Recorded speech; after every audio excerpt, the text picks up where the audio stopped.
DCM DK Shivakumar ಅವರು ದೆಹಲಿಯಲ್ಲಿ AICC ಅಧ್ಯಕ್ಷ ಮಲ್ಲಿಕಾರ್ಜುನ ಖರ್ಗೆ ಅವರನ್ನ ಭೇಟಿಯಾಗಿದ್ದಾರೆ.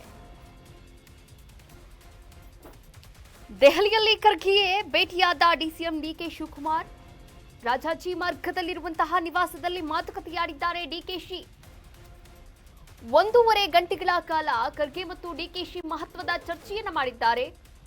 ಸಂಪುಟ ಪುನರ್ರಚನೆ ಮತ್ತು ನಾಯಕತ್ವ ಬದಲಾವಣೆ ಈ ಕುರಿತಂತೆಯೂ ಕೂಡ ಪ್ರಸ್ತಾಪ ಮಾಡಿರಬಹುದು ಎನ್ನಲಾಗ್ತಾ ಇದೆ. ಪ್ರಸ್ತುತ ರಾಜಕೀಯ ಬೆಳವಣಿಗೆಗಳ ಬಗ್ಗೆಯೂ ಕೂಡ ಮಾತಾಡಿದ್ದಾರೆ ಎನ್ನಲಾಗ್ತಾ ಇದೆ. ಮಲ್ಲಿಕಾರ್ಜುನ ಖರ್ಗೆ ಜೊತೆ ಡಿಕೆ ಸುರೇಶ್ ಕೂಡ ಚರ್ಚೆಯನ್ನ ಮಾಡಿದ್ದಾರೆ. ಖರ್ಗೆ ಮೂಲಕ ದಾಳವನ್ನ ಉರುಳಿಸಿದ್ರ ಡಿಕೆ ಬ್ರದರ್ಸ್ ಎನ್ನುವಂತಹ ಪ್ರಶ್ನೆ ರಾಜ್ಯ ಕಾಂಗ್ರೆಸ್ನಲ್ಲಿ ಕೇಳಿ ಬರ್ತಾ ಇದೆ.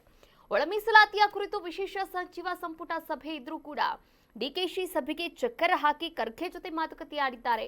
ಸಿದ್ದು ಬಣ ಅಲರ್ಟ್ ಆಗ್ತಾ ಇದ್ದಂತೆ ಡಿಕೆ ಬ್ರದರ್ಸ್ ಕೂಡ ರಾಜ್ಯ ರಾಜಕೀಯದಲ್ಲಿ ಸಖತ್ ಆಕ್ಟಿವ್ ಆಗ್ತಾ ಇದ್ದಾರೆ.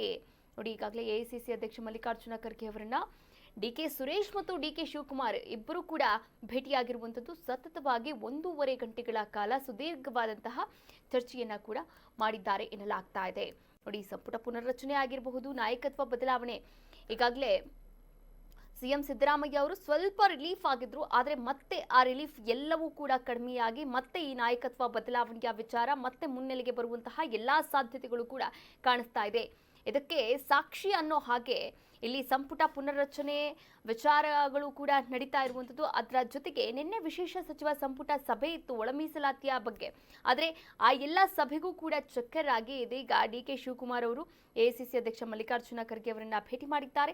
ಯಾವ ವಿಚಾರಗಳ ಬಗ್ಗೆ ಮಾತನಾಡಿರಬಹುದು ಎನ್ನುವಂತಹ ಕುತೂಹಲ ಕೂಡ ಸಾಕಷ್ಟು ರಾಜ್ಯ ರಾಜಕೀಯ ವಲಯದಲ್ಲಿ ಚರ್ಚೆಗೆ ಗ್ರಾಸವಾಗಿರುವಂಥದ್ದು. ಡಿಕೆ ಬ್ರದರ್ಸ್ನ ಈ ನಡೆ ನಿಜಕ್ಕೂ ಕೂಡ ರಾಜ್ಯ ಕಾಂಗ್ರೆಸ್ನಲ್ಲಿ ಒಂದು ದೊಡ್ಡ ಬದಲಾವಣೆ ಹಾಗೂ ಬೆಳವಣಿಗೆಗೆ ನಾಂದಿ ಹಾಡುವಂತಹ ಎಲ್ಲಾ ಲಕ್ಷಣಗಳು ಕೂಡ ಕಾಣಿಸ್ತಾ ಇದೆ.